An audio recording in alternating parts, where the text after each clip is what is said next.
রক্তিম সূর্যোদয়ে নতুন এক রাজনৈতিক বসন্তের অপেক্ষায় বাংলাদেশ।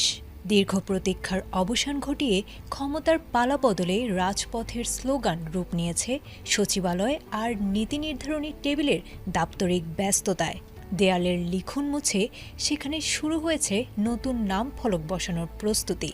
রাজধানীর মিন্টো রোডের শান্ত স্নিগ্ধ আঙিনায় বয়েছে পরিবর্তনের হাওয়া। ইটের পাঁজরে সাজানো আভিজাত্যের প্রতীকগুলো যেন প্রহর গুনেছিল নতুন করে সেজে ওঠার অপেক্ষায়। ত্রয়োদশ জাতীয় সংসদ নির্বাচনের নিরঙ্কুশ বিজয়ের পর এখন সবার নজর কোথায় বসবেন আগামীর কর্ণধার। দীর্ঘদিনের রাজনৈতিক সমীকরণ শেষে আগামী 17 ফেব্রুয়ারি প্রধানমন্ত্রী হিসেবে শপথ নেবেন বিএনপি চেয়ারপারসন তারেক রহমান। তবে প্রথা ভেঙে এবার পাল্টে গেছে প্রধানমন্ত্রীর চিরচেনা ঠিকানা। গণভবন জাদুঘরে রূপান্তরের সিদ্ধান্তের পর নতুন প্রধানমন্ত্রীর আবাসন নিয়ে যে ধোঁয়াশা ছিল, এবার তার অবসান ঘটেছে।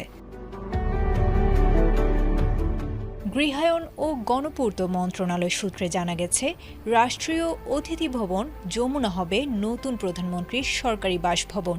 বর্তমানে অন্তর্বর্তী সরকারের প্রধান উপদেষ্টা ড. মোহাম্মদ ইউনূস এখানে অবস্থান করলেও তিনি সরে যাওয়ার পরই শুরু হবে ব্যাপক সংস্কার কাজ। সংশ্লিষ্ট কর্মকর্তারা জানিয়েছেন, একটি আধুনিক ও নিরাপদ প্রধানমন্ত্রীর বাসভবন হিসেবে একে গড়ে তুলতে সময় লাগতে পারে অন্তত 1 থেকে 2 মাস। এর আগে শেরেবাংলা নগরের স্পিকার ও ডেপুটি স্পিকারের বাসভবন এবং প্রতিরক্ষা মন্ত্রণালয় সংলগ্ন এলাকা নিয়ে করা হয়েছিল নানা পরিকল্পনা। তবে চূড়ান্ত সিদ্ধান্তটি নির্বাচিত সরকারের ওপরেই ছেড়ে দিয়েছিল বিদায়ী উপদেষ্টা পরিষদ। শেষ পর্যন্ত দ্রুত ও কার্যকর বিকল্প হিসেবে বেছে নেওয়া হয়েছে যমুনাকেই।